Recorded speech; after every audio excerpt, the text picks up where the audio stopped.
الحمد لله رب العالمين والصلاة والسلام على سيد الأنبياء والمرسلين وعلى آله وصحبه أجمعين أما بعد۔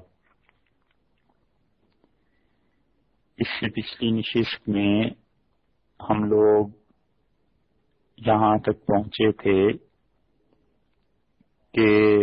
صفا اور مروہ کے درمیان سعی کرنا چاہیے،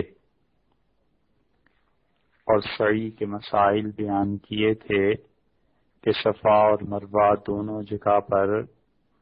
دعا مانگنی اور جو چیزیں حضور اکرم صلی اللہ علیہ وسلم سے ثابت ہیں ان اعمال کا کرنا، یہ اتباع سنت کی علامت ہے، اور دین در حقیقت حضور اکرم صلی اللہ علیہ وسلم کے کیے ہوئے اعمال کے مطابق اپنے اعمال کو بنانے کا نام ہے۔ اور عبادات ہی صرف نہیں بلکہ زندگی کے ہر شعبے میں یہ سوچنا چاہیے کہ اگر رسول اللہ صلی اللہ علیہ وسلم حیات ہوتے تو اس معاملے میں وہ ہم لوگوں کو کیا حکم دیتے، اور رسول اللہ صلی اللہ علیہ وسلم کی خوشی کس بات میں شامل ہوتی۔ اس لیے سعی سے فارغ ہو کر پھر مکہ مکرمہ میں قیام کرنا ہی چاہیے۔ مفرد انسان جس نے حج افراد کا احرام باندھا ہے وہ تو اسی حالت میں اپنے احرام میں ہی رہے گا۔ حج کے لیے 3 قسم کے حاجی اور 3 قسم کا احرام یہ پہلے عرض کیا جا چکا، لیکن ایک بار پھر سن لینا چاہیے کہ حج اور عمرے میں یہاں تک کی چیزیں تو مشترک تھیں جو گزری۔ حاجی ہو یا عمرہ کرنے والا ہو ان سب کو طواف بھی کرنا ہے اور سعی بھی کرنی ہے، اور یہاں سے اب حج اور عمرے کے احکامات مختلف ہوتے ہیں کہ عمرے والا تو سعی کرنے کے بعد حلق کرائے، سر کے بال اتروائے، اور باقی وہ اعمال جو انشاءاللہ حج کے آخر پہ آئیں گے وہ اس کو کرنے ہیں۔ اور رہ گیا حاجی، تو حاجی جو ہے اب جب سعی کر چکا تو اب حاجیوں کی 3 قسمیں ہیں، اور اپنے اپنی قسم کو یاد رکھنا چاہیے کہ کس چیز کا احرام باندھا گیا ہے۔ اگر تو احرام باندھا ہے افراد کا تو اس کا مطلب یہ ہے کہ اس حاجی نے صرف حج کرنا ہے، اس احرام میں اور عمرہ نہیں کرنا، فقط صرف حج کے لیے اس نے احرام باندھا۔ اور دوسری صورت یہ ہے کہ اس نے تمتع کا احرام باندھا ہو، اور تمتع کا مطلب یہ ہے کہ وہ اس احرام میں عمرہ کر کے پھر اس کے بعد احرام کو کھول دے گا، اور 8 ذی الحج کو وہ دوبارہ احرام باندھے گا، اور 8 ذی الحج کا یہ احرام اس کا فقط حج کے لیے ہوگا۔ تو یہ ایک ہی موسم میں پہلے عمرے کے لیے احرام اس نے باندھا، پھر عمرہ کر کے اس کے بعد حج کے لیے احرام باندھا، تو یہ اس انسان کا حج تمتع ہو گیا۔ اور تیسرا آدمی حج قران کرتا ہے، اور حج قران والا وہ ہے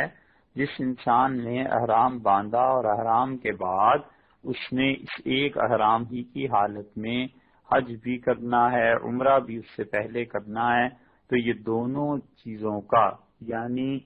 عمرے کا اور حج کا ایک ہی احرام باندھ لینا اور پھر درمیان میں احرام کا نہ کھولنا، یہ ہے قران کا احرام۔ اور حضور اکرم صلی اللہ علیہ وسلم نے جو حج کیا تھا وہ حج قران تھا۔ ہمارے ملک میں اور عام طور پہ اب حج تمتع عام طور پر کیا جانے لگا ہے، اور لوگ حج تمتع کو ہی ترجیح بھی دیتے ہیں، وہی کرتے ہیں، جبکہ زیادہ بہتر یہ ہے کہ حج قران کا احرام باندھا جائے، اور خصوصاً وہ لوگ جو کہ حج کے بالکل قریبی دنوں میں جاتے ہیں، جیسے یکم ذی الحج کو مکہ مکرمہ پہنچتے ہیں، یا یوں سمجھ لیجئے کہ 25 ذی القعدہ کو مکہ مکرمہ پہنچتے ہیں، تو ان لوگوں کے لیے زیادہ بہتر یہ ہے کہ قران کا احرام باندھیں۔ اور وجہ اس کی یہ ہے کہ ایک تو قران کا احرام میں حضور اقدس صلی اللہ علیہ وسلم نے قران کا حج کیا تھا، اس کے ساتھ مطابقت ہو جائے گی، اور دوسری وجہ یہ بھی ہے کہ جتنا زیادہ سے زیادہ وقت اللہ کی اطاعت میں گزرے، جتنا زیادہ سے زیادہ وقت خدا تعالی کی عبادت میں گزرے، اتنا ہی غنیمت ہے۔ عمر بھر کا، زندگی بھر کا جو وقت بھی اللہ کی اطاعت میں گزر گیا بس وہی اچھا، اور جو وقت مالک کی نافرمانی میں گزرا سب سے زیادہ منحوس اور برا وقت زندگی کا وہی ہے۔ اس لیے کوشش کرنی چاہیے کہ جتنا زیادہ سے زیادہ وقت اللہ کی اطاعت میں خرچ ہو، تو 25 ذوالقعدہ کو پہنچے تو دیکھیے پھر کیا ہے، پھر 13 دن کے بعد گویا کہ اس کا حج ہے۔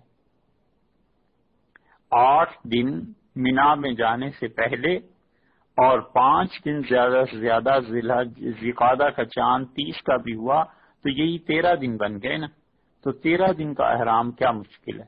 کہ احرام کی حالت میں انسان 13 دن رہے، اور اسی طرح ذی الحج میں کسی وقت پہنچے تو پھر تو اور آسان ہے کہ ایک آدھ ہفتہ ہی رہ جاتا ہے پھر، اور انسان عمرہ بھی کرتا ہے اس میں، اور عمرے کے بعد احرام نہیں کھولتا، تو گویا وہ سارا وقت خدا کی اطاعت میں بسر کرتا ہے، حالت احرام میں بسر کرتا ہے۔ اس لیے بہتر یہ ہے کہ جب وقت تھوڑا ہو تو قران کا احرام باندھنا چاہیے، لیکن عام طور پہ چونکہ ان مسائل کی طرف توجہ بھی نہیں دی جاتی اور لوگ سیکھتے بھی نہیں ہیں، اس لیے دقت پیش آتی ہے۔ تو حج کی، اب حاجی کی 3 قسمیں ہو گئی، یا تو حج افراد ہے، یا تمتع ہے، یا قران ہے۔ اور اب تینوں صورتوں کو آپ دیکھ لیجئے۔ مینا میں صفا اور مروہ پہ سعی کرنے کے بعد اب آپ خود سوچ لیجئے کہ تینوں قسم کے حاجی کیا کریں گے۔ ظاہر ہے کہ افراد والا تو اپنا احرام نہیں کھولے گا، کیونکہ اس نے حج میں ہی احرام اسی حج میں کرنا ہے، اور افراد والے نے سعی اگر پہلے کر لی ہے، جو طواف زیارت کے بعد والی سعی تھی اگر اس نے پہلے یہ کر لی ہے تو اس انسان کو سعی کے بعد مکہ مکرمہ میں ہی رکنا ہے، اور اگر اس نے سعی نہیں کی، صرف طواف قدوم کیا ہے کہ آتے ہی اس نے طواف کیا اور افراد کا حج کا، تو بس وہ فارغ ہو گیا، اب مکہ مکرمہ میں رہے حالت احرام میں ہی، اور وہ کیا کرے اس پہ بعد میں بات کرتے ہیں۔ دوسری صورت یہ تھی کہ حج تمتع اس نے کیا اور عمرہ کر کے اب بال اتروا دیے، سعی کی، عمرے کی سعی پوری ہوئی، بال اتروا دیے، سادہ کپڑے پہن لیے، احرام اس کا کھل گیا، اب وہ بھی مکہ مکرمہ میں ہے۔ اور تیسرا وہ ہے جس نے قران کیا، سب سے بڑا حج، سب سے زیادہ ثواب کی بات کی، اور اس نے احرام باندھا، پھر یہ عمرہ پورا ہو گیا، اب آخری فعل تک عمرے میں سعی اس نے کر لی، اس کے بعد ایک ہی چیز رہ جاتی ہے اور وہ بالوں کا کتروانا ہے یا منڈانا ہے، تو وہ نہیں کریں گے، نہ بالوں کو منڈائے نہ کتروائے، بلکہ قران کے احرام میں رہے۔ تو گویا 2 قسم کے حاجی احرام میں رہیں گے، ایک افراد والے، ایک قران والے، اور تمتع والے احرام کی پابندیوں سے آزاد ہو گئے۔ ان تینوں کو مکہ مکرمہ میں رہ کر طواف قدوم اور سعی سے فارغ ہونے کے بعد مکہ مکرمہ میں رہ کے سب سے پہلے کام یہ کریں کہ احرام میں جو چیزیں اللہ نے منع کی ہیں ان چیزوں سے بچتا رہے۔ احرام میں اللہ کے ہاں، اللہ کے گھر میں وہ خاص قسم کے لباس میں ہے، اسے چاہیے کہ وہ ان چیزوں سے بچتا رہے، اللہ کی نافرمانی سے بچتا رہے، اور اللہ تعالی کے ساتھ تعلق کو استوار کرنے کی کوشش کرے، جتنی زیادہ سے زیادہ ہو سکے عبادت کرے اور اپنے آپ کو اللہ کی نافرمانی سے بچائے۔ اور تیسرا آدمی جس نے حج تمتع کیا ہے، تمتع کی بھی 2 قسمیں ہیں، مختصر سی بات عرض کرتے ہیں۔ ایک وہ قسم ہے جو پرانے زمانے میں ہوا کرتی تھی، اور وہ یہ کہ لوگ اپنی قربانی کے جانور ساتھ لے جاتے تھے. تو اگر کسی نے قربانی کا جانور ساتھ لے گیا ہو تو اگرچہ حج تمتع ہے لیکن اس کو عمرے کے بعد احرام کھولنا جائز نہیں، بلکہ جس طرح افراد اور قران کے احرام والا حالت احرام میں رہتا ہے اسی طرح اسے بھی حالت احرام میں رہنا ہے، کیونکہ اس کا جانور اس کے پاس قربانی کا ہے. اور ہمارے ممالک سے اب جانور لے جانے کی کوئی صورت ہے ہی نہیں، ہو نہیں سکتا کہ یہاں سے کوئی آدمی سفر کرے پیدل اور قربانی کا جانور ساتھ لے جائے، اس لیے اس کے احکامات بیان نہیں کیے جا رہے. اگر آپ اس کو بھی ایک مستقل قسم گنیں تو یہ حاجیوں کی چوتھی قسم ہے، یعنی ایک تو وہ جو افراد جس نے کیا، ایک قران کا احرام باندھا، تیسرا اس نے تمتع کا احرام باندھا. عام طور پہ ایسے ہی کرتے ہیں نا. اور تمتع کی دو قسمیں ہو گئیں، ایک وہ جس کے ساتھ قربانی کا جانور ہے جیسے کہ آج کل نہیں ہوتا، اور ایک وہ جس کے پاس قربانی کا جانور نہیں ہے جیسے کہ آج کل ہوتا ہے کہ بائی ایئر پلین میں چلے گئے تو قربانی کے جانور کی تو کوئی گنجائش ہوتی ہی نہیں. تو تمتع کرنے والا جس کے پاس قربانی کا جانور نہیں ہے جیسے کہ عام طور پہ ہوتا ہے، یہ بھی عمرے کے طواف اور صحیح سے فارغ ہو گیا تو حلق بالوں کا منڈوانا یا تقصیر بالوں کا کٹوانا ہوا، بس اس کے بعد یہ حلال ہو گیا. اور جو چیزیں احرام کی وجہ سے اس کے لیے منع تھیں اب اس کے لیے جائز ہو گئیں. جب تک دوبارہ احرام نہ باندھے یہ چیزیں حلال اور جائز رہیں گی. اور حج کے لیے 8 ذی الحج کو اسے پھر احرام باندھنا ہے. گویا کہ اس سے پہلے 8 ذی الحج کو احرام باندھے گا، اس سے پہلے مکہ مکرمہ میں کیا کرے، بس یہ تینوں کو افراد قران اور تمتع والوں کو مکہ مکرمہ کا قیام غنیمت جاننا چاہیے. عام طور پہ یہ بھی ہوتا ہے کہ جو جلدی پہنچ جاتے ہیں انہیں یہ لوگ آج کل سروسز جو ہیں اس کے مطابق مدینہ منورہ لے جاتے ہیں.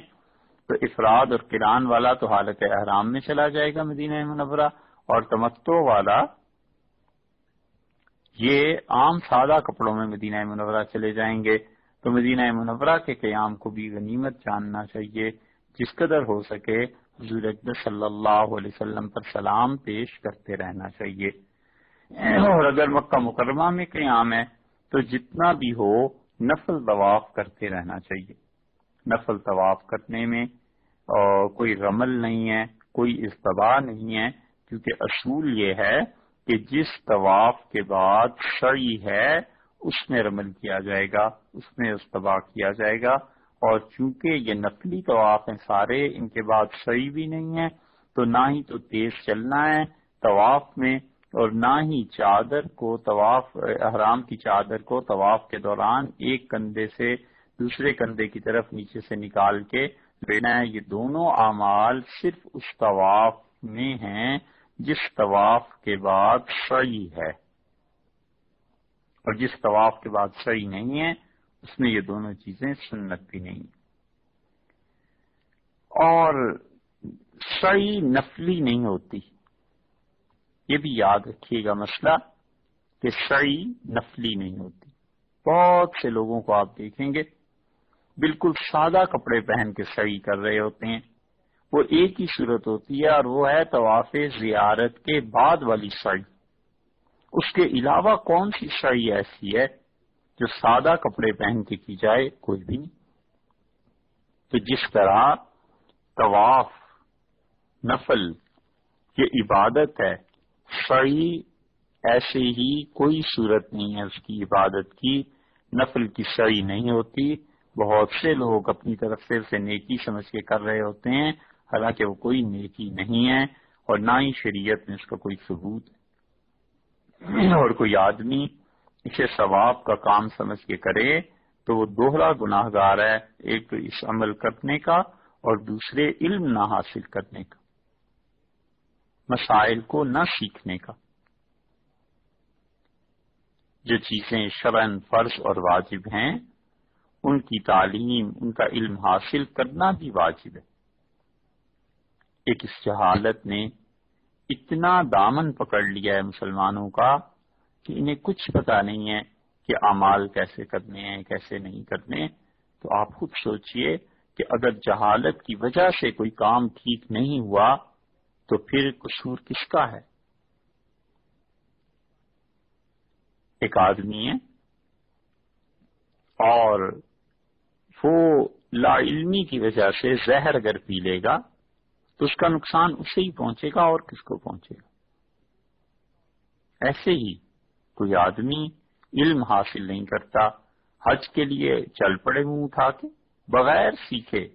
کہ حج کیسے کرنا ہے، کون سا احرام باندھ رہا ہوں، تمتع ہے، افراد ہے، قران ہے، کون سا احرام باندھ رہا ہوں، جو بھی ایک احرام باندھا ہے تینوں میں سے اس کے بس مسائل سیکھ لے۔ سارے مسائل کیوں سیکھنے ہیں؟ کوئی مفتی تھوڑا ہی بننا ہے۔ اس لیے حج میں بھی، نماز میں بھی، سب چیزوں میں بس یہ دیکھتے رہنا چاہیے کہ سنت کے مطابق اعمال کیا ہیں، حضور اکرم صلی اللہ علیہ وسلم نے اعمال کیسے کیے تھے۔ تو اس لیے مفرد، قارن اور متمتع حج عمرے سے فارغ ہو کے حج تمتع کا جس نے احرام باندھا ہے، یہ سب لوگ نفل طواف کرتے رہیں، لیکن نفل کی شرعی کوئی نہیں ہے اور نہ ہی وہ کوئی ثواب کے قابل کی بات ہے۔ اور اسی طرح یہ جو تمتع کرنے والا ہے، اس کا تلبیہ پڑھنا تو ختم ہو گیا۔ جب یہ بیت اللہ میں حجر اسود کے سامنے پہنچا تو بس اب اس کا تلبیہ موقوف، اور یہ عمرہ کر کے فارغ ہو گیا۔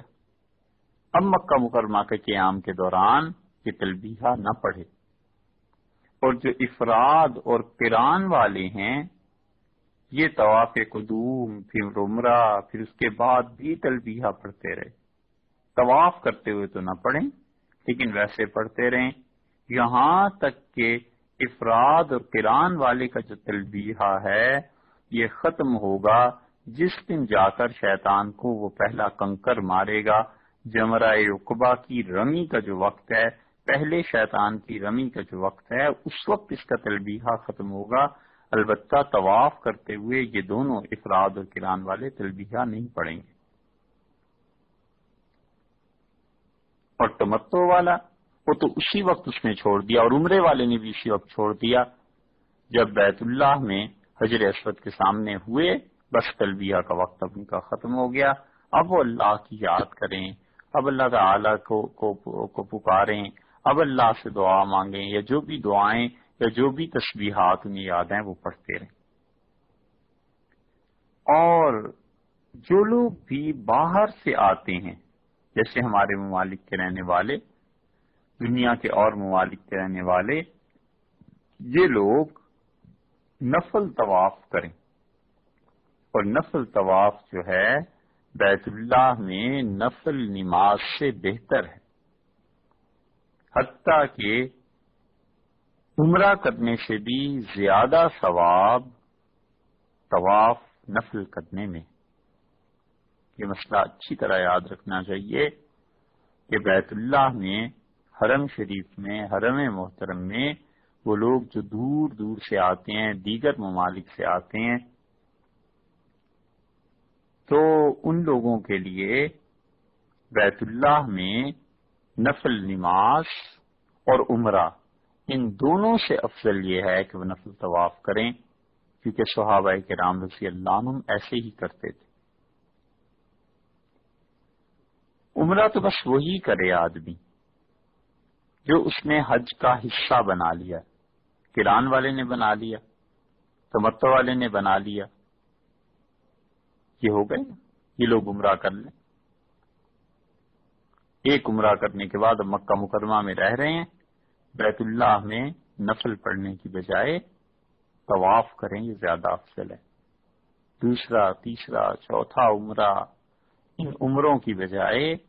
طواف نفل کرنا زیادہ افضل ہے، اور وجہ اس کی یہ ہے کہ حضور اقدس صلی اللہ علیہ وسلم سے یہی چیز ثابت ہے۔ صحابہ کرام رضی اللہ عنہ جب مکہ مکرمہ میں حاضر ہوتے تھے بیت اللہ میں تو ایک آدھ عمرہ بس کر لیتے تھے، پھر طواف کرتے رہتے تھے، کیونکہ طواف افضل ہے نفل طواف، نفل نماز سے بھی اور عمرے سے بھی۔ لوگ بالعموم یہ سمجھتے ہیں کہ عمرہ کرنا افضل ہے، کیونکہ عمرے میں ایک تو دور جا کے احرام باندھنا ہے تنعیم سے، پھر عمرے میں سعی بھی ہے، پھر بال بھی کٹوانے ہیں، پھر یہ سارے مراحل چند گھنٹوں پہ چونکہ مشتمل ہوتے ہیں تو لوگ سمجھتے ہیں یہ افضل ہے۔ یاد رکھیے اللہ کے قرب کے لیے یہ ضروری نہیں ہے کہ جتنا کوئی محنت اور مجاہدہ کرے اتنا ہی زیادہ خدا کا قرب اسے حاصل ہوگا۔ اللہ کا قرب حاصل ہوتا ہے حضور اقدس صلی اللہ علیہ وسلم کی سنتوں پر عمل کرنے سے، اور اللہ تعالی کا قرب حاصل ہوتا ہے صحابہ کرام رضی اللہ عنہ نے جیسے کام کیے اس کے مطابق اپنی زندگی بنانے سے۔ اگر ان چیزوں کی وجہ سے اللہ کا قرب حاصل ہوتا کہ زیادہ محنت کرو تو زیادہ خدا کے قریب ہو جاؤ گے، چاہے وہ محنت سنت کے خلاف پڑتی ہو، تو پھر تو یوں بھی ہو سکتا تھا کہ مثلا ایک آدمی اپنے محلے کی مسجد کو چھوڑ کے اور 5 میل دور جاتا ہے کسی مسجد میں وضو کرنے، تو سوچا جائے کون سا ثواب ہے اسے۔ اگر وہ اپنے گھر میں وضو کر کے اپنے محلے کی مسجد میں جاتا تو رسول اللہ صلی اللہ علیہ وسلم فرمایا اسے ایسے ہی ثواب ملتا جیسے وہ احرام باندھ کے عمرے کے لیے چلا۔ یہ کون سی تک بنتی ہے کہ 5 میل 10 میل دور مسجد ہے، وہاں جا کر تالاب بڑا ہے وہاں جا کر وضو کریں گے؟ کوئی ثواب کی بات نہیں۔ اپنے گھر میں وضو کر لے، اپنے محلے کی مسجد میں نماز پڑھ لے۔ جمعے کی نماز کا الگ مسئلہ ہے، عام نمازوں کی بات کر رہے ہیں، تو اس لیے وہ فضول کی محنت اور کوشش جو شریعت سے ثابت نہ ہو اللہ کے قرب کے لیے اسے کرنا، اس سے اللہ کا قرب حاصل نہیں ہوتا۔ صحابہ کرام رضی اللہ عنہ جب آتے تھے تو بیت اللہ کا طواف زیادہ کرتے تھے، اس لیے کوشش کیجئے کہ مکہ مکرمہ میں رہتے ہوئے طواف کر لینا چاہیے، اور رسول اللہ صلی اللہ علیہ وسلم نے 50 مرتبہ طواف کرنے کی جو فضیلت ارشاد فرمائی ہے، کوشش کرنی چاہیے کہ انسان 50 مرتبہ طواف کر لے۔ اس کی تفصیل طواف کے بیان میں گزر چکی۔ اور مکہ مکرمہ میں رہنے والوں کے لیے یہ دوسرا مسئلہ الگ سے ہے کہ جو لوگ مکہ مکرمہ میں ہی رہتے ہیں حج کے زمانے میں، ان کے لیے نفل طواف سے بہتر نفل نماز ہے۔ مکہ مکرمہ میں جو مقیم ہو گئے، مکہ ہی میں اقامت ہے ان کی، اب مسئلہ ان کے لیے بدل گیا کہ وہ طواف نہ کریں، باہر سے آنے والوں کو موقع دیں۔ انہوں نے تو سارا سال وہیں رہنا ہے، وہیں رہ کے طواف کرنا ہے، وہیں ہے بیت اللہ بھی اور یہ لوگ بھی۔ اب مسئلہ ان کے لیے بدل گیا اہل مکہ کے لیے کہ ان کے لیے بہتر یہ ہے کہ وہ باہر سے جو لوگ آئے ہیں، سال بعد آئے ہیں، زندگی میں ایک مرتبہ ہی شاید وہ آئے ہیں، ان کو موقع دے دیں کہ وہ طواف کریں اور مطاف میں ہجوم نہ ہو، اور یہ خود نفل نماز پڑھا کریں۔ ان کے حق میں نفل نماز نفل طواف سے افضل ہے۔ شریعت نے مسائل کے ساتھ ساتھ عقل کی بھی تعلیم دی ہے کہ انسان عقل سے کام لے، اور عقل ایسی چیز ہے کہ اسے جتنا بھی آدمی استعمال کرتا رہے اللہ تعالیٰ اسے بڑھا دیتے ہیں۔ ایسی چیز نہیں ہے جو منع ہو گئی ہو اور اسے جا کر آدمی بیت اللہ میں کہیں اور چھوڑائے، وہاں پہنچ کے بھی عقل سے ہی کام لینا چاہیے۔ اور اہل مکہ کو اللہ تعالیٰ نے زیادہ ثواب اس میں ان کے لیے رکھا ہے کہ وہ نفل طواف کی بجائے نفل نماز پڑھتے رہیں۔ محدثین نے اور خاص طور پر امام ترمذی رحمۃ اللہ علیہ نے اس کے بعد بیان کیا ہے کہ بیت اللہ کے اندر داخل ہونا، تو ہونا تو اب یہ چاہیے کہ بیان ہم کریں ان مسائل کا کہ اب مکہ مکرمہ میں رہتے ہوئے نفل طواف بھی کرتے رہے، اللہ کی عبادت کرتے رہے، جماعت سے نماز پڑھتے رہے، یہاں تک کہ 8 ذی الحج آ گئی اور اب یہاں سے حج شروع ہونا تو یہ چاہیے، لیکن امام ترمذی رحمۃ اللہ علیہ نے سنن میں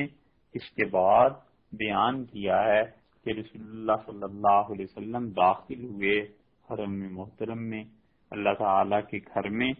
تو ہم بھی انہی کی پیروی میں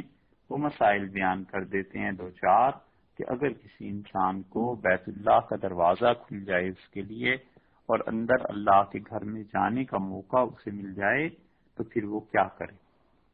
رسول اللہ صلی اللہ علیہ وسلم کے اعمال میں جہاں برکت ہے وہاں اس کے ساتھ ساتھ یہ چیز بھی ہے کہ مینا میں جانے سے پہلے رسول اللہ صلی اللہ علیہ وسلم کے متعلق جو کچھ امام ترمذی رحمۃ اللہ نے بیان کیا ہے اسے سننا چاہیے کہ ان اعمال میں برکت بھی ہے، اور رسول اللہ صلی اللہ علیہ وسلم نے جو کچھ کیا ہے بس اس میں بڑی وسعت ہے، گنجائش ہے، جیسے کہ آپ کو ابھی ان احادیث کو سن کے اندازہ ہو جائے گا۔ اور رسول اللہ صلی اللہ علیہ وسلم نے بیت اللہ میں داخل ہو کر نماز پڑھی ہے، بعض روایات میں یہ آیا ہے،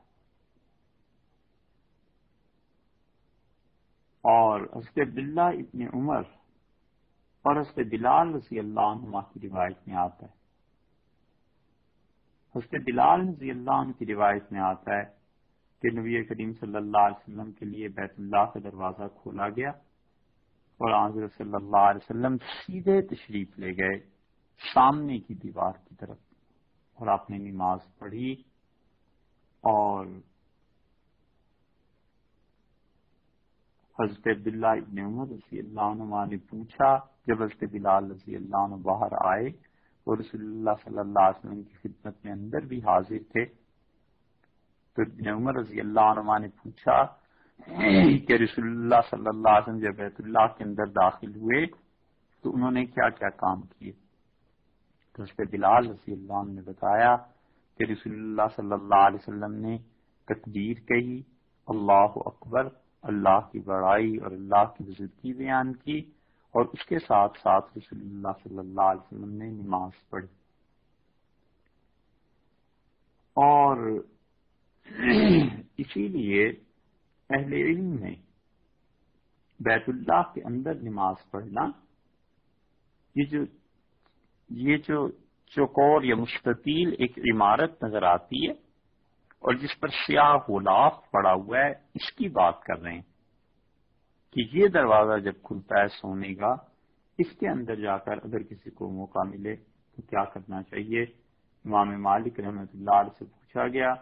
انہوں نے کہا کوئی حرج نہیں ہے، بیت اللہ کے اندر جا کے آدمی نماز پڑھے۔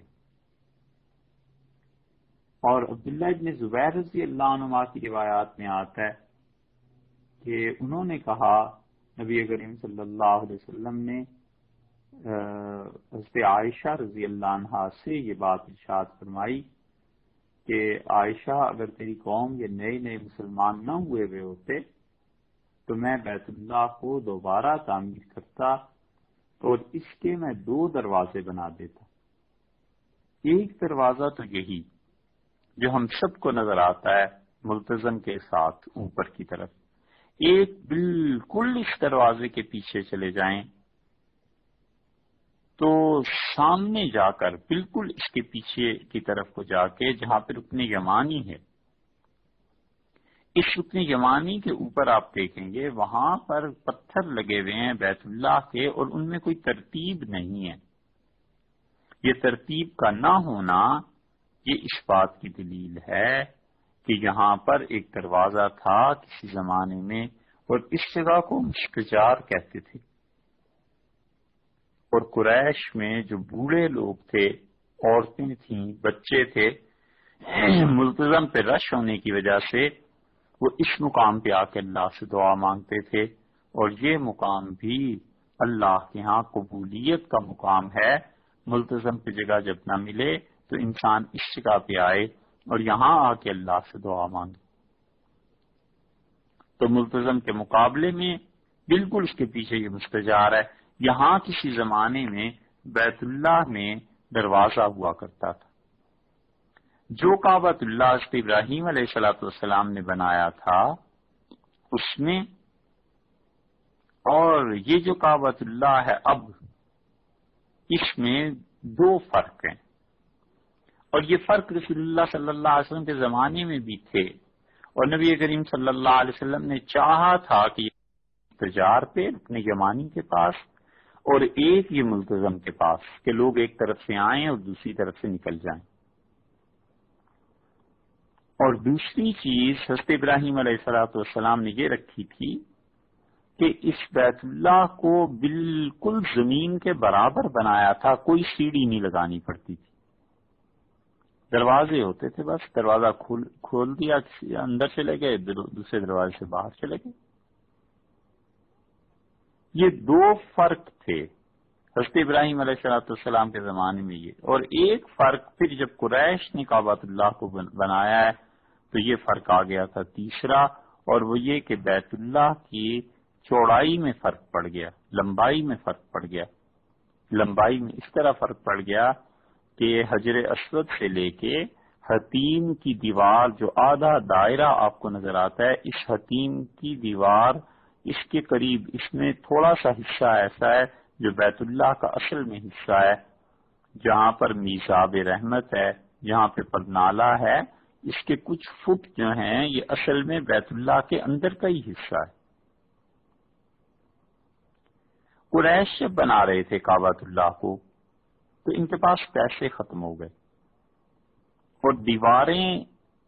ایک تو وہ دیوار انہوں نے بنائی جس میں حجر اسود کو رکھا اور اس کے مقابلے میں رکن یمانی کو،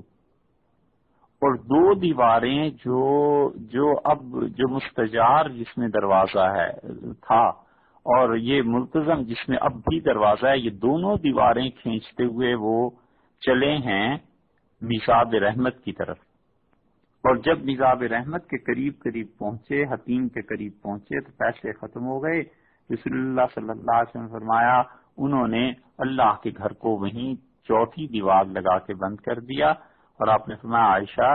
اگر تمہاری اس قوم نے نیا دین نہ قبول کیا ہوتا، سیدہ عائشہ رضی اللہ عنہا سے فرمایا تھا، تو میں پھر کیا کرتا؟ حضرت صلی اللہ علیہ وسلم میں بیت اللہ کو نئے سرے سے تعمیر کرتا اور میں اس کے دو دروازے بنا دیتا، اور یہ جو جگہ حتیم میں آ گئی ہے رسول اللہ صلی اللہ علیہ وسلم اسے بھی بیت اللہ میں داخل کر دیتے۔ اور یہ چیز حضرت عبداللہ ابن زبیر رضی اللہ عنہما نے سنی تھی اپنی خالہ حضرت عائشہ رضی اللہ عنہا سے، اسی لیے عبداللہ ابن زبیر رضی اللہ عنہما کی جب حکومت آئی ہے اور مکہ مکرمہ ایک ہی مرتبہ دارالخلافہ بنا، اور وہ عبداللہ ابن زبیر رضی اللہ عنہما کے معاملے میں، تو حضرت عبداللہ ابن زبیر رضی اللہ عنہما نے بیت اللہ کی دوبارہ تعمیر کی، اور انہوں نے اس کے دو دروازے لگا دیے تھے، ایک مستجار پر اور ایک اس کے مقابلے میں ملتزم پر، اور پھر حضرت عبداللہ ابن زبیر رضی اللہ عنہما کو شہید کیا ہے اس امت کے ظالم نے، اور وہ تھا حجاج ابن یوسف۔ حجاج ابن یوسف اتنا ظالم تھا، اور یزید، یہ دونوں، کہ اگر قیامت میں لوگوں کا ظلم تولا جائے تو عمر بن عبدالعزیز رحمۃ اللہ علیہ کہتے تھے ہم ان کو پیش کر دیں تو یہ جیت جائیں گے ظلم کرنے میں سب لوگوں سے۔ حجاج ابن یوسف کو اسی لیے حضرت عبداللہ ابن عباس رضی اللہ عنہما کے شاگرد سے کافر کہتے تھے، اور بڑے بڑے لوگ اس نے شہید کروا دیے۔ حضرت عبداللہ ابن عمر رضی اللہ عنہما کو شہید کروا دیا، حضرت انس ابن مالک رضی اللہ عنہ کے ہاتھ پر مہریں لگا دی، اور گردن پہ صحابہ رضی اللہ عنہ کی مہر لگا دی کہ حکومت کے باغی ہیں، اور اتنا ظلم کیا اس نے کہ بہت بڑے بڑے حلقے تھے صحابہ کرام رضی اللہ عنہم کے، وہ سارے حلقے کٹ گئے جب لوگوں کو پتا چلا کہ یہ آدمی حکومت کا باغی ہے یا اس کے ساتھ تعلقات رکھنے سے حکومت وقت وہ انٹیلیجنس اور سی آئی ڈی اور یہ معاملات کرتی ہے، تو وہ لوگ ڈرپوک تھے، صحابہ کرام رضی اللہ عنہ کے حلقوں سے اٹھ گئے، اور صحابہ رضی اللہ عنہ میں سے بعض حضرات کے حلقے خالی ہو گئے، اسی ڈر سے کہ لوگوں کو پتا تھا کہ عبداللہ ابن زبیر کو اگر پتا چل گیا، عبداللہ ابن زبیر رضی اللہ عنہ اور دیگر صحابہ رضی اللہ عنہ کے حلقوں میں جو لوگ آتے تھے، اگر حجاج کو پتا چل گیا کہ یہ لوگ وہاں جاتے ہیں تو شدید تنگی اور تکالیف کا سامنا کرنا پڑے گا۔ تو حجاج ابن یوسف نے حضرت عبداللہ ابن زبیر رضی اللہ عنہ کے بنائے ہوئے کعبۃ اللہ کو توڑا اور پھر وہی نقشہ کر دیا جو حضور اکبر صلی اللہ علیہ وسلم کے زمانے میں ہو گیا تھا، اور حضرت صلی اللہ علیہ وسلم نے جس کے متعلق فرمایا تھا کہ اگر اس قوم کا نیا نیا ایمان نہ ہوتا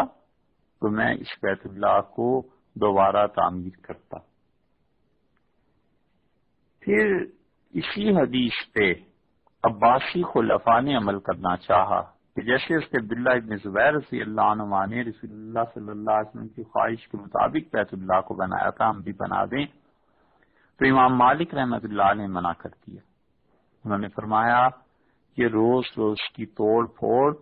اس سے لوگوں کے دلوں سے اللہ کے گھر کی ہیبت اور عظمت جاتی رہے گی، بس چھوڑ دو، اب جیسا بن گیا ویسے ہی رہنے دو۔ اور یہ کوئی فرض واجب تو تھا نہیں، مگر نہ تو رسول اللہ صلی اللہ علیہ وسلم خود اس پہ عمل کرتے، تو حضرت صلی اللہ علیہ وسلم نے اس وجہ سے عمل نہیں کیا کہ کفار مکہ، مشرکین مکہ بھی نئے نئے تو مسلمان ہوئے تھے، اور لوگوں کے متعلق ڈر تھا کہ وہ کہتے کہ لو کل ہم نے اپنے باپ دادا کا دین چھوڑا ہے اور آج محمد صلی اللہ علیہ وسلم نے اللہ کے گھر کو بھی توڑوا دیا ہے، تو ڈر تھا کہ لوگ کہیں شرک میں مبتلا نہ ہو جائیں یا حضور اکبر صلی اللہ علیہ وسلم کی بے اکرامی اور عدم احترام کی وجہ سے کفر میں مبتلا نہ ہو جائیں، اس لیے رسول اللہ صلی اللہ علیہ وسلم نے اپنے اس ارادے پر عمل نہیں فرمایا۔ بیت اللہ میں داخل ہو کر نماز پڑھنا ہے، اور حضرت صلی اللہ علیہ وسلم نے کیسے نماز پڑھی وہ تو بعد میں بات کرتے ہیں۔ رسول اللہ صلی اللہ علیہ وسلم کے اعمال میں جو وسعت تھی، جو گنجائش تھی، اس پر روشنی پڑتی ہے اس حدیث سے بھی جو امام ترمذی رحمۃ اللہ علیہ اپنی سنن میں نقل کرتے ہیں کہ حضرت عائشہ رضی اللہ عنہ فرماتی ہیں کہ کنت احب ان ادخل البیت فاصلی فیہ، میرا جی چاہتا تھا کہ میں بیت اللہ کا دروازہ کھلے اندر جاؤں اور اس میں نماز پڑھوں۔ ہر مسلمان کی یہ تمنا ہے، جو بھی گئے ہیں حج پہ ان سے پوچھئے، یا یہاں پر جب مناظر دکھاتے ہیں کہ ظالم اور فاسق حکمران اور خدا کے نافرمان بیت اللہ کا دروازہ ان کے لیے کھلتا ہے اور وہ اندر جاتے ہیں، مختلف بڑے بڑے ملکوں کے حکمران جاتے ہیں نا، اس کے لیے بیت اللہ کا دروازہ کھل گیا، اس کے لیے حضور اکبر صلی اللہ علیہ وسلم کے روضہ مبارک کا دروازہ کھل گیا، اور اللہ سے یہی توقع ہے کہ جو ظلم اور جو اپنے اپنے ملکوں میں تباہی انہوں نے پھیلائی ہوئی ہے، جب یہ آخرت میں پہنچیں گے تو انشاءاللہ جہنم کے دروازے بھی ان کے لیے کھلیں گے۔ جو انہوں نے اپنی قوموں کے پیسے نچوڑ کے اور اپنی ذاتی تعیشات میں صرف کیے ہیں، اللہ کے ہاں اس کا جواب دیں گے۔ تو ہر مسلمان کی خواہش ہوتی ہے ان مناظر کو، ان چیزوں کو دیکھ کر کہ بیت اللہ کا دروازہ کھلے اور وہ اس میں داخل ہو۔ تو اس لیے عائشہ رضی اللہ عنہا کی بھی طبعاً یہ خواہش تھی، اور انہوں نے حضور اکبر صلی اللہ علیہ وسلم کی خدمت میں عرض کیا کہ اللہ کے رسول، اگر بیت اللہ کا دروازہ کھلے تو میں اندر جاؤں اور میرا جی چاہتا ہے کہ وہاں نماز پڑھوں۔ تو فرماتی تھیں کہ حضرت صلی اللہ علیہ وسلم نے اپنے دست مبارک سے میرا ہاتھ پکڑا اور مجھے ادھر حتیم میں داخل فرما دیا، اور فرمایا حضرت صلی اللہ علیہ وسلم نے حتیم میں ایک جگہ کے متعلق آپ نے ارشاد فرمایا کہ یہاں پر نماز پڑھ لے، اور آپ نے فرمایا کہ طاعتم من البیت، یہ بھی بیت اللہ کے اندر کا حصہ ہے، لیکن تمہاری قوم کے پاس، قریش کے پاس پیسہ کم پڑ گیا تھا، حین بنوا الکعبہ، جب انہوں نے بنوا الکعبہ، کعبۃ اللہ کو بنایا، تو فاخرجوہ من البیت، اتنا اندر کا حصہ یہ باہر کی طرف رہ گیا تھا۔ وہ جو ساری تاریخ ابھی بیان کی نا کہ ایک دیوار وہ بنی جس کے ایک کونے پہ رکن یمانی اور دوسرے کونے پہ حجر اسود رکھا گیا، پھر 2 دیواریں اس کے ساتھ کھینچی گئیں، اور وہ بیت اللہ کو پورا ابراہیم علیہ السلام کے نقشے کے مطابق بنا لیتے، لیکن پیسے کم پڑ گئے، تو انہوں نے چوتھی دیوار جس پہ اب میزاب رحمت ہے، اس کو اسی طرح بنا دیا، یہ سوچ کر کہ بعد میں جب پیسے ہوں گے تو اس دیوار کو توڑ کے بیت اللہ کو تھوڑا سا اور لمبائی کے رخ پہ بڑھا دیں گے، وہ کر نہیں سکے۔ تو رسول اللہ صلی اللہ علیہ وسلم نے اس سے عائشہ رضی اللہ عنہ فرماتی ہیں میرا ہاتھ پکڑ کے وہاں بھیج دیا، وہاں کے لیے اشارہ فرما دیا کہ یہاں پہ نماز پڑھو، یہ بھی بیت اللہ کے اندر کا حصہ۔ بڑی حکمتیں ہیں اللہ تعالی کے کاموں میں۔ حق تعالی شانہ نے یہ بیت اللہ کا حصہ باہر کر دیا، صرف فرق یہی ہے کہ اس پہ اندر جو حصے ہیں اس پہ چھت پڑی ہوئی ہے، اس پہ چھت نہیں پڑی ہوئی، یہی فرق ہو گیا نا۔ اس کے لیے دیواریں ہیں، ادھر دیواریں اور چھت نہیں ہے، لیکن ہے تو یہ بیت اللہ کا اندرونی حصہ۔ یہ اللہ تعالی نے اپنی مخلوق پر احسان کیا۔ اللہ کو بھی معلوم تھا کہ اب حضور اقدس صلی اللہ علیہ وسلم کا زمانہ آئے گا اور پھر ان کی امت ساری آئے گی، تو اتنے لوگ بیت اللہ کے خدا کو بھی معلوم تھا کہ میرے گھر کے اندر کہاں کون کون جا سکے گا، اس لیے تھوڑا سا حصہ اللہ تعالیٰ نے باہر کروا دیا۔ اس کے کام میں یہ حکمت تھی کہ جو کوئی بھی بیت اللہ کے اندر جانا چاہے، ضروری نہیں ہے کہ ملتزم کا دروازہ کھلے اور پھر وہ اندر جائے، بلکہ بیت اللہ کی اس دیوار کے ساتھ جو چوتھی اور آخری دیوار لگی ہوئی ہے، اس کے قریب جتنا ہو کے نماز پڑھ لے گا یہ بیت اللہ کے اندر ہی ہے۔ کبھی حاضری کا موقع ہو جب بھی تو کوشش کیجئے کہ میزاب رحمت جو ہے اس سائڈ پہ پوری دیوار جو ہے، ہم اس دیوار کی بات کر رہے ہیں جو بیت اللہ کا حصہ ہے، اس کی نہیں، وہ جو آدھا دائرہ کھینچا ہوا ہے اس دیوار کی بات نہیں کر رہے، وہ جو آدھا دائرہ ہے اس سے میزاب رحمت کی طرف چلیں تو جو دیوار آتی ہے، اس دیوار کے جتنا قریب ہو سکے نفل پڑھ لینے چاہیے، نماز پڑھ لینی چاہیے۔ یہ بیت اللہ کے اندر ہی کا حصہ ہے اور اس میں بڑی برکتیں بھی اللہ تعالی نے رکھی ہیں، اور خدا کے گھر کے اندر جا کر ملزم کا دروازہ کھل کے جو کچھ اندر برکتیں ہیں وہی اس میں بھی ہیں۔ اس لیے بیت اللہ میں جا کر یہ اعمال بجا لانے چاہیے، اور بیت اللہ کے اندر داخلے کے بعد آمتے کے سہولت سے ہو، نہ خود تکلیف اٹھائے نہ دوسروں کو تکلیف دے۔ دوسروں کو تکلیف دینا تو بالکل حرام ہے، اس لیے لوگ کبھی کبھی اس کی پرواہ نہیں کرتے۔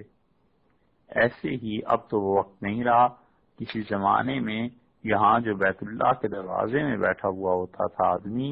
اس کو کچھ پیسے دے کے لوگ اندر جایا کرتے تھے، وہ پیسے لیے بغیر جانے نہیں دیتا تھا، وہ رشوت لیتا تھا۔ اب وہ رشوت ختم ہو گئی مدتوں سے۔ اب تو بیت اللہ کا دروازہ جس کو بھی حضرت عثمان بن طلحہ رضی اللہ عنہ کے اولاد کے پاس اب بھی چابی ہے، جس کے لیے وہ چاہیں اس کو کھولتے ہیں، اگر وہ نہ چاہیں تو نہیں کھولتے۔ بیت اللہ میں داخل ہونے کا موقع مل جائے تو سنت یہ ہے کہ رسول اللہ صلی اللہ علیہ وسلم نے اندر جا کر نماز پڑھی تھی تو ننگے پیر اندر جانا چاہیے، پاؤں میں کچھ نہ پہنا ہوا ہو، ہاں سوائے اس کے کہ کسی کے پاؤں سے معذوری ہو، شوگر ہو، ایسی چیزیں ہوں تو وہ تو اجازت ہے، لیکن بڑے ادب اور احترام سے اندر جائے اور بیت اللہ کی طرف نگاہ نہیں اٹھانی چاہیے۔ اس کے عائشہ رضی اللہ عنہا بھی فرماتی ہیں کہ رسول اللہ صلی اللہ علیہ وسلم جب اندر داخل ہوئے تو حضرت صلی اللہ علیہ وسلم نے نگاہ اٹھا کر نہیں دیکھا چھت کی طرف، ادب اور احترام میں، اور جس جگہ رسول اللہ صلی اللہ علیہ وسلم نے نماز پڑھی تھی ہو سکے تو اس جگہ پر نفل پڑھنے چاہیے۔ وہ جگہ کون سی ہے؟ اگر آپ فرض کیجئے آپ کو کبھی اندر جانے کا اللہ تعالی موقع دے تو دروازے سے داخل ہو کر بالکل سیدھے چلے جائیے، نہ دائیں نہ بائیں، اور جب سامنے والی دیوار کوئی 6 فٹ 7 فٹ رہ جائے تو اس جگہ پر 2-4 نفل پڑھ لینے چاہیے۔ بس ایسا ہی مقام ہے جہاں حضور اکرم صلی اللہ علیہ وسلم نے نماز پڑھی، یعنی آپ دوسرے لفظوں میں یہ سمجھ لیں کہ آپ ملتزم سے داخل ہوئے، دروازہ کھلا اور آپ سیدھے اندر جا کر مستجار کے قریب پہنچ گئے، جہاں پہ رکن یمانی کے ساتھ تھوڑا سا ادھر کو رکن یمانی، یعنی آپ کا چہرہ ادھر ہے تو رکن یمانی آپ کے بائیں ہاتھ پہ آئے گا، اور دائیں طرف کو ہٹ کے تھوڑا سا یہ جگہ ہے جہاں غالباً حضور اکرم صلی اللہ علیہ وسلم نے نماز پڑھی ہے۔ حدیث کا تتبع کیا جائے تو معلوم یہی ہوتا ہے۔ تو دروازے سے داخل ہو کے سیدھے چلے جائیں، اور جب مغرب کی دیوار سامنے والی یہی کوئی 6 فٹ 7 فٹ رہ جائے تو اس جگہ پر 2 نفل پڑھ لیے جائیں، 4 نفل پڑھ لیے جائیں، اور نفل سے فارغ ہو کے اٹھ کے، اور جو سامنے ہی دیوار ہے یہی رکن یمانی جس کے بائیں ہاتھ پہ لگا ہوا ہے، اسی دیوار پر اپنے چہرے کو رکھ دینا چاہیے، اپنے گال اس دیوار پر لگا دینے چاہیے۔ اللہ کی جتنی ہو سکے حمد و ثنا کیجیے اور تکبیر پڑھیے، درود شریف پڑھیے، اللہ اکبر، یہ چیز، اور دعا مانگنی چاہیے۔ ایک کام تو یہ کرنے کا ہے اندر جا کے، اور دوسرا کام یہ کرنے کا ہے کہ کعبۃ اللہ کے اندر ستون ہیں، ہر ستون کے پاس رک کے کچھ دیر دعا مانگنی چاہیے۔ یہ رسول اللہ صلی اللہ علیہ وسلم سے ثابت ہے۔ امام احمد بن حنبل رحمۃ اللہ علیہ نے جو روایات نقل کی ہیں اپنی مسند میں، اس سے پتہ چلتا ہے کہ رسول اللہ صلی اللہ علیہ وسلم نے ہر ستون کے پاس جا کے دعا مانگی ہے اللہ سے۔ اور بیت اللہ کے اندر اب تو کسی بھی طرف منہ کر لیں، چاروں طرف کعبۃ اللہ ہے، کسی بھی طرف منہ کر کے نماز پڑھی جا سکتی ہے، مگر افضل وہ ہے جو پہلے عرض کیا کہ ملتزم سے بالکل سیدھے چل کے، اور جب آگے سامنے والی دیوار کا فاصلہ 6 فٹ 7 فٹ رہ جائے تو بس اس جگہ پہ نماز پڑھنی چاہیے۔ اور بیت اللہ کے جو ستون ہیں کعبۃ اللہ کے، کیا انہیں چوما جائے، ان کے ساتھ لپٹا جائے؟ تو امام مالک رحمۃ اللہ علیہ نے اس سے منع فرمایا۔ امام مالک رحمۃ اللہ علیہ نے کعبۃ اللہ کے ستونوں کے متعلق فرمایا کہ حضور اکرم صلی اللہ علیہ وسلم جب کعبۃ اللہ میں داخل ہوئے تو میں نے نہیں سنا کہ حضرت صلی اللہ علیہ وسلم نے ان ستونوں کے ساتھ اپنے آپ کو چمٹایا ہو، اس لیے ان ستونوں کے ساتھ اپنے آپ کو چمٹانا نہیں چاہیے، بس کام اتنا ہی جتنا سنت سے ثابت ہے۔ رسول اللہ صلی اللہ علیہ وسلم نے جو کچھ کیا ہے ہم لوگوں کو اسی پہ عمل کرنا چاہیے۔ دین اتباع سنت کا نام ہے، دین اللہ کی کتاب قرآن پاک کو سمجھنا، پڑھنا، پڑھانا اس کا نام ہے۔ دین اپنی خواہشات اور اپنی مرضیاں پوری کرنے کا نام نہیں ہے کہ جو جی میں آیا کر لیا، جیسے مرضی ہوئی کر لیا۔ شوق، محبت، اس کے تقاضے پورے کرنے دین اس کا نام نہیں۔ دین اس کا نام ہے کہ جو سنت ہے اس کو شوق اور محبت سے کرے، اس میں شوق ہونا چاہیے، اس میں محبت ہونی چاہیے کہ میرے نبی صلی اللہ علیہ وسلم نے بھی ایسے ہی کیا ہے۔ جب وہ بیت اللہ میں تشریف لائے تھے، حاضر ہوئے تھے خدا کی بارگاہ میں تو حضرت صلی اللہ علیہ وسلم نے ایسے ہی کیا تھا، ایسی نماز پڑھی تھی، ایسے ستونوں کے پاس کھڑے ہو کے دعا مانگی تھی۔ تو اگر کبھی آپ کو موقع مل جائے تو یہ کام ہیں جو اندر جا کے کرنے کے ہیں کہ ہر ستون کے پاس دعا مانگنا اور نفل پڑھنا، 2-4 نفل پڑھ کے، اور پھر اپنے رخسار کو، اپنے چہرے کو بیت اللہ کی دیوار کے ساتھ لگا دینا اور اللہ سے دعا مانگتے رہنا، اور حضور اکرم صلی اللہ علیہ وسلم پہ درود، تسبیح، سلام اور اللہ کی حمد و ثنا، یہ چیزیں۔ ایسے ہی ابھی حتیم کے بارے میں بات ہوئی کہ یہ بھی بیت اللہ کا حصہ ہے۔ اگر بیت اللہ میں داخلے کا موقع نہیں ملتا تو حتیم میں چلا جائے آدمی اور حتیم میں جا کر دعا مانگے۔ نبی کریم صلی اللہ علیہ وسلم نے جیسے کہ حضرت عائشہ رضی اللہ عنہا کو بتایا تھا، اور ام المومنین سیدہ عائشہ رضی اللہ عنہا گئی ہیں اور انہوں نے جا کر وہاں پر دعا مانگی۔ اب بیت اللہ میں داخلے کے بعد واپس پلٹے، مکہ مکرمہ میں قیام کیا جتنے دن بھی۔ اب آ گیا حج، اور حج کا احرام باندھنا ہے۔ تو 3 قسمیں ہوئی تھی نا حاجیوں کی، جنہوں نے تو حج افراد کرنا ہے ان کا احرام تو بندھا ہوا ہے، انہیں تو کچھ کرنا نہیں۔ جنہوں نے قران کا حج کرنا ہے ان کا بھی احرام بندھا ہوا ہے، انہوں نے بھی کچھ نہیں کرنا احرام کے لیے۔ اب صرف ایک حاجی رہ گیا، اور وہ تمتع والے ہیں۔ تو حج تمتع والے کو احرام باندھنا ہے، اور تمتع کا حج اس نے کرنا ہے، بس یہ صرف ایک رہ گیا ہے۔ اور اس دوران حج میں خطبے بھی دینے چاہیے، لیکن یہ حکومت کا کام ہے، صرف اس لیے سے ذکر کر دیتے ہیں کہ اگر وہاں پہ ایسی چیز ہو، اور اب بھی ہوتی ہے، تو اگر شرکت کا موقع مل جائے تو سنت کی اتباع میں شرکت کر لینی چاہیے کہ اس پہ عمل ہو جائے، ثواب کی بات ہے۔ اور اگر نہ موقع ملے تو کوئی ایسی بات بھی نہیں ہے،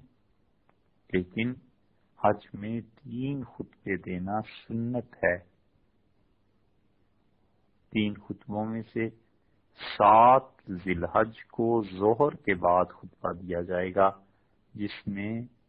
احکامات بیان کیے جاتے ہیں کہ مینا میں کیا کرنا ہے، حج کا طریقہ بیان کرنا چاہیے۔ سیدنا علی رضی اللہ عنہ امیر المومنین رضی اللہ عنہ ایسے کرتے تھے۔ تو حج کا پہلا خطبہ جو ہے وہ 7 ذی الحج کو ظہر کے بعد ہے، کیونکہ 8 ذی الحج سے تو مینا جانا شروع ہو جائیں گے نا، تو 7 ذی الحج کو ظہر کے بعد حدیث میں یہ آیا ہے، بعض روایات میں کہ حضرت صلی اللہ علیہ وسلم نے اور بعض میں صحابہ کرام رضی اللہ عنہ کے افعال نقل ہوئے ہیں کہ انہوں نے 7 ذی الحج کو ظہر کے بعد حج کے احکامات بیان کیے۔ دوسرا خطبہ 9 ذی الحج کو مسجد نمرہ میں عرفات میں زوال کے بعد، یہ تو عرفات کی بات پھر آئے گی، لیکن دوسرا خطبہ وہ مسجد نمرہ میں زوال کے بعد ظہر اور عصر کی نماز اکٹھی پڑھنی ہے، یہ ہے۔ اور تیسرا خطبہ مینا میں، اور مینا میں 11 ذی الحج کو مسجد خیف میں ظہر کے بعد۔ اگر امام یہ خطبے پڑھے تو ان کو سننا چاہیے، اور عرفات کے خطبے کے درمیان جمعے کے خطبے کی طرح امام وقفہ کرتا ہے، اور باقی جو 2 ہیں یعنی 7 ذی الحج کو ظہر کے بعد اور 11 ذی الحج کو ظہر کے بعد مسجد خیف میں، یہ 2 خطبے ایسے ہیں جس میں امام درمیان میں نہیں بیٹھے گا اور وہ سیدھے سیدھے خطبے پڑھے گا، جیسے کہ حج کے احکامات کے لیے تقریر کی جائے گی یا حج کے احکامات بیان کیے جائیں گے۔ یہ بھی افعال سنت سے ثابت ہے۔ ان میں تینوں خطبوں میں عوام کا کوئی حصہ نہیں، عام لوگوں کا، اس لیے اس کے مسائل زیادہ بیان بھی نہیں کیے جا رہے۔ اب آ گئی 8 ذی الحج، اور 8 ذی الحج کو اب احرام باندھنا ہے حج کے لیے۔ اس نے جو حج تمتع والا ہے، اور قران رفات والے تو احرام بندے ہوئے ہیں، انہیں تو کچھ کرنا نہیں، تو تمتع والے کو چاہیے کہ احرام باندھے اور مینا کے لیے تیاری کرے۔ اس سلسلے میں اب جو حج کے اعمال شروع ہو رہے ہیں 8 ذی الحج سے، مینا جانے سے پہلے احرام باندھنے کے متعلق یہاں سے جو حج کے احکامات شروع ہو رہے ہیں، اس کا بیان انشاءاللہ آئندہ نشست میں کریں گے۔ السلام علیکم ورحمۃ اللہ وبرکاتہ۔